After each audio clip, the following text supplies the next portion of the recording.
नाला का मौसम बन गया दादा दादा बहुत आगे हैं हम कि नमस्ते नमस्ते हो। जिया जागे अम्मर भा जिया जागे अम्मर भा माए गोरे के लंगर भा इंद्रो परानी से भेंट न हो भगवान बेटवा ले भगवती माए उठा ले क्या हो एक आया भगवान लड़का दे भगवान भगवती माई कहे उठा ले हमारा घाट मतलब समझ रहा है क्या घाट मतलब यह है भगवान बेटवा दे भगवती माई पाले पोषण इतना से उसका नाम पहले आज हमका बड़ी नीक लागत यार कैसे आज मेरे मोह का केला खवाओ मैंने किस लिए बुलाए हो होगा आज धोने दुर्गे ने हम दोनों भाग मिल के कमेटी वाले कले के मेला मालिक कले के इतनी भी ढंग की आज इन्होंने भारत रोड का ठिका ही तो से कुछ करवाएंगे आज क्या मालिक साहब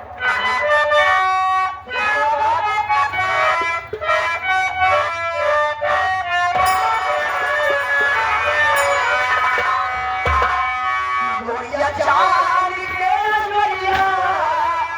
अरे नीलम को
अरविंद मिश्रा गुरुजी प्रोग्राम को देखते हुए खुश होकर के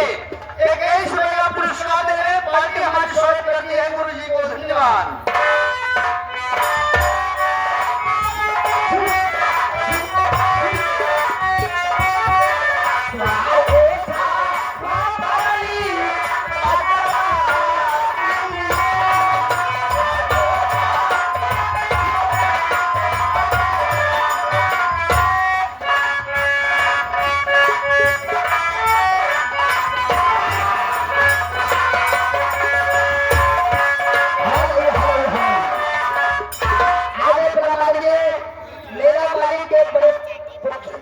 प्रधान जी के बड़े पुत्र आशीष शुक्ला जी की तरफ से 101 रुपया का बेहतरीन पुरस्कार पार्टी को खुश होकर और हमारी पार्टी बंधन अभिनंदन धन्यवाद करते हैं श्रीराज चौहान इसी पूरा के रहने वाले महाभाव प्रोग्राम को देखते हुए 11 रुपया पुरस्कार ले रहे हैं पार्टी हमारी स्वागत करते भैया को धन्यवाद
पुरस्कार दे रहे हैं। पार्टी हमारी स्वागत करती है।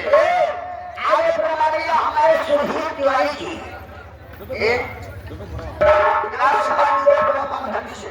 बगल विराजमान है। भोरे भैया भैया हाथ आगे लैला लल्ला चिल्लाओ कुर्ता फाड़ के भैया नमस्कार धम्बा पहुंचे क्या कहना है?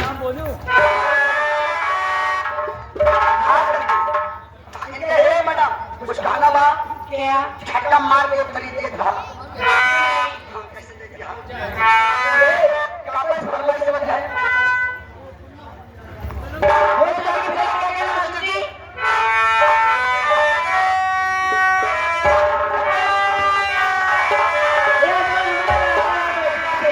मैं क्या कहना चाहती हूँ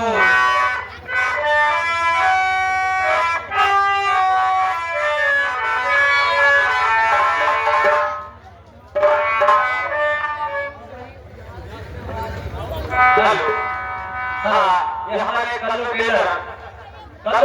साहब हमारे मेला कमेटी को 200 रुपए चंदा दे रहे हैं और हमारे कल्लू टेलर जी ये 21 रुपया आपके लिए इनाम दे रहे हैं। आपका मैं भी पुरस्कार अदा करने जा रहे हैं मास्टर जी।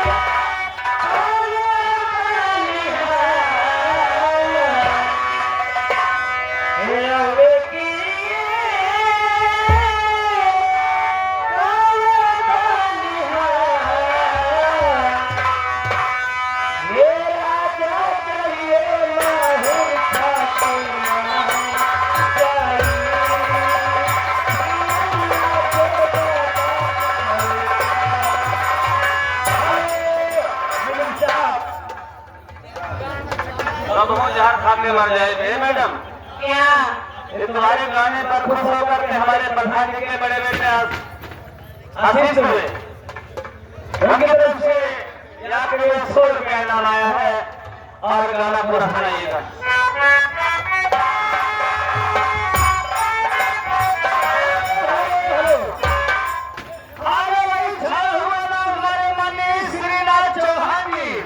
श्रीनाथ चौहान श्रीरामपुरा के रहने वाले हैं। 10 रुपए का पुरस्कार दे रहे पार्टी हमारी स्वागत करती है। फरमाइश बच्ची श्रीनाथ चौहान की फरमाइश क्या है? जैसे चुनोए महुआ राजा हमारा भाई की बहुमत पे लसिया शुरू हो गया है। नाम बोल रहा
हम अपने मेला कमेटी की तरफ से हाथ जोड़कर आपसे गुजारिश करते हैं कि हमारे प्रधान जी हमारे मेला मालिक परेशानी की है कि घरे आप हैं, तकलीफ हमारे प्रधान जी को हो रही है क्योंकि ये व्यवस्था और ये मनोरंजन